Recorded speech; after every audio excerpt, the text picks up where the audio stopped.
For safety reasons, an auction will prevent your advantage from storage until the aircraft comes to a full stop.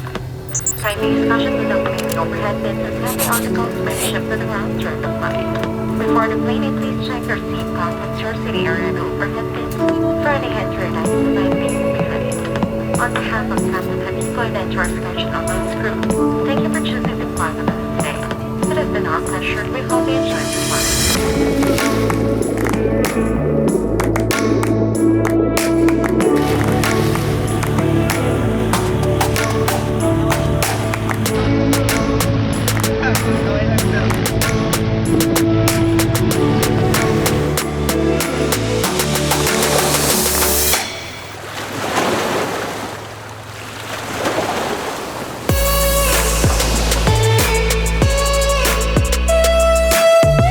Palawan has been dubbed as the last frontier. True enough, even with its booming tourism, most of the islands are still untouched. We arrived in San Vicente Airport and took a van going to El Nido.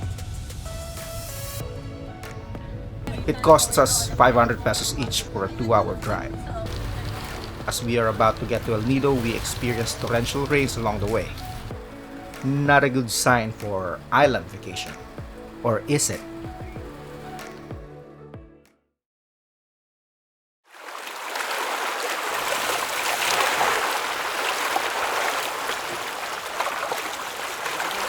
So the next day was all about island tours. And what better way to do that than to take a private tour so that we can go around without the pressure of time.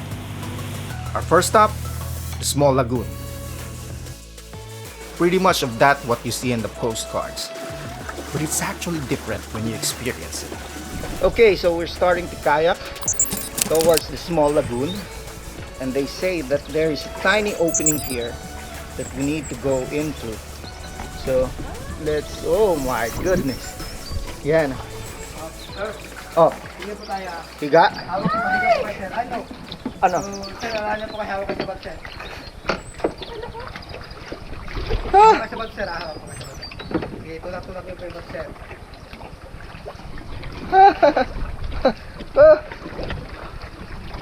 Sir, higa lang po kayo, sir. Higa lang po.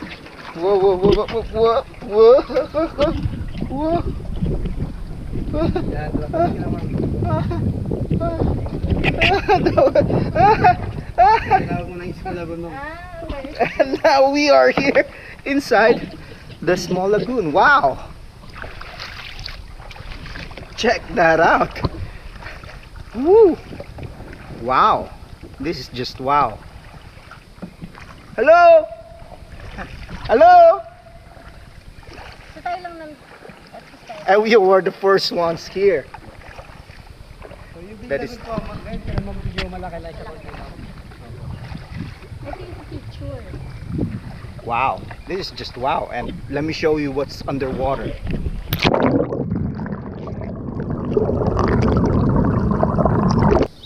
Yeah, so it's a good thing that we were early because we were the first ones here in the small lagoon.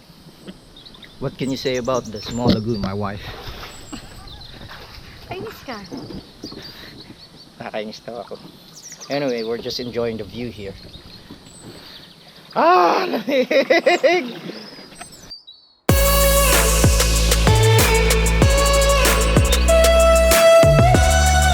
Aside from the 150 peso environmental fee, you need to rent the kayak if you want to explore the lagoon. You can feel a different atmosphere while you're inside, especially when you're alone.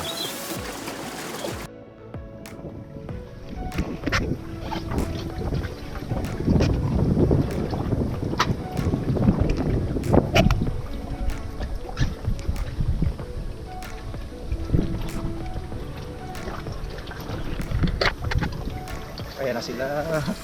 Ayan na sila. So, we've just finished our adventure in the small lagoon, and here comes all the tourists. There you go. It's a good thing that we were the first ones in this area because later in the morning it's gonna be jam-packed.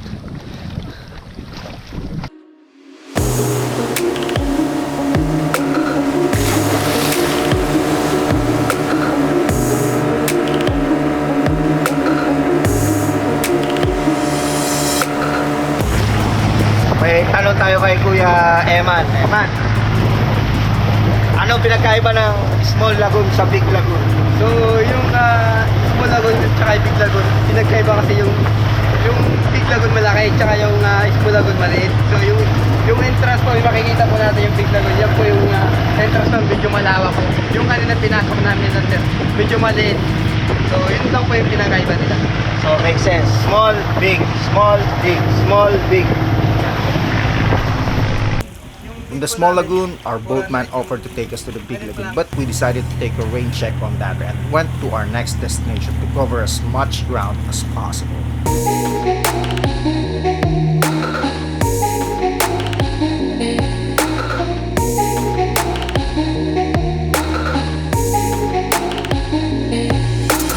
Alright, so now we are at the entrance of Secret Beach, but unfortunately because of the tide, we weren't able to get inside. If you remember a while ago, we went to the small lagoon with this very small opening to go inside. That was manageable, but this time around, going to the Secret Beach, we can't because the waves are just crashing all over the rocks.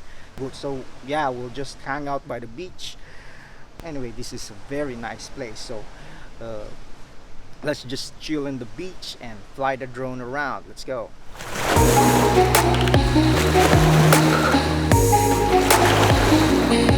Remember the movie The Beach by Leonardo DiCaprio? They say that it's actually the inspiration of the author of the book.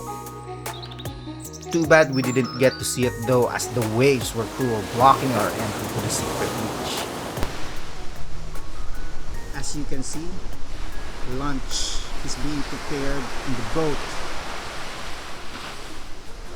That's lunch. Whoa! So while we are here chilling at the beach, let me just tell you how we were able to get a low cost rate for this private tour that we had. We were able to get this for around 5,000 pesos only. Other tours offer around 7,000 to 8,000 pesos for me and my wife, but we were able to manage to get it for 5,000 pesos, and this is how we did it. Yesterday the storm just passed by.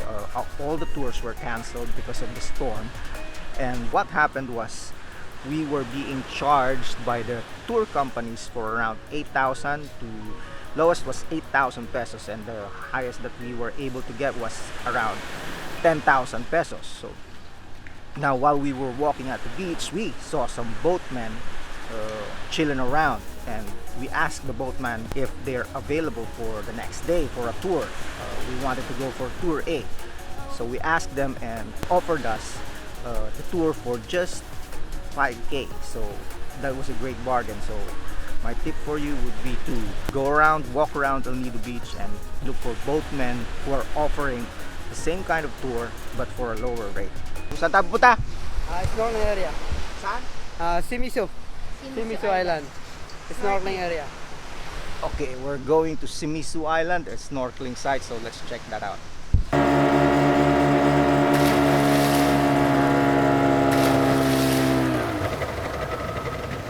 Right. Si Kap po. Kap. O, ikaw ay Kap. Ano luto mo, Kap? Chicken. Chicken. Kap. Buko. Iyaw. Buko? Oo, sa drinks. Gusto mo ba ng buko? Ayaw eh. Magkano yan sana? Ay, oh, taga mo. Look at this. Look at the guys here selling buko. Kuya, patingin ako ng straw. Bamboo ito yan, sir. See? The straws are bamboo straws. No plastic straws. Very good, kuya. Very good. Very good. SIMISU Island is named after a Japanese scuba diver who went missing and found his body along the beach in the island. Okay, so we went snorkeling, but the current was really tough on us and it was tiring. So I need to go to sleep now. Check out those waves.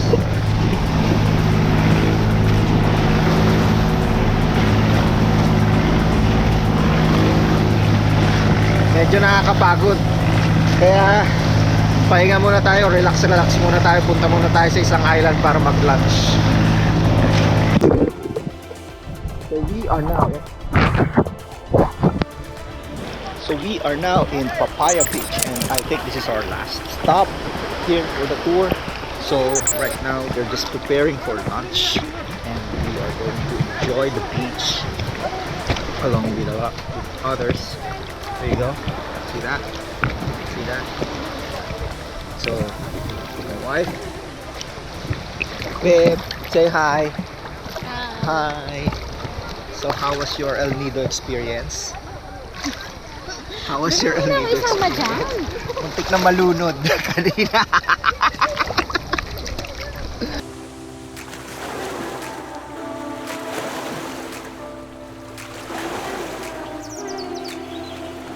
After a while, everything looks the same. Beautiful rock formations, great underwater scenery, friendly locals, and pristine beaches. So check out this serene place here in Papaya Beach. There you go. And so as you can see, they are saying that this property is not for sale. There you go. This is just paradise. See? There are a lot of foreigners around. I think I see a lot more Caucasians than Asians around El Nido. Yeah. So for now, let's enjoy the beach. Tago kami dito. Tago kami dyan. Tago kami kasi maglalaping-laping kami dito. Lalaping-laping muna kami. Bye-bye. Overall, our El Nido experience was okay. Probably because the waves were too strong that we didn't get to see that much. It could be that I was expecting too much from the tour, or maybe it felt too crowded. But whatever it is, I'm sure you'll have a different and hopefully a great experience when you visit El Nido. Alright, so that's it for the vlog. I hope this vlog was helpful so that you'll be able to find your tour on a very low price. So if you like this video, just give this a thumbs up and subscribe to my channel for more moments of mobile.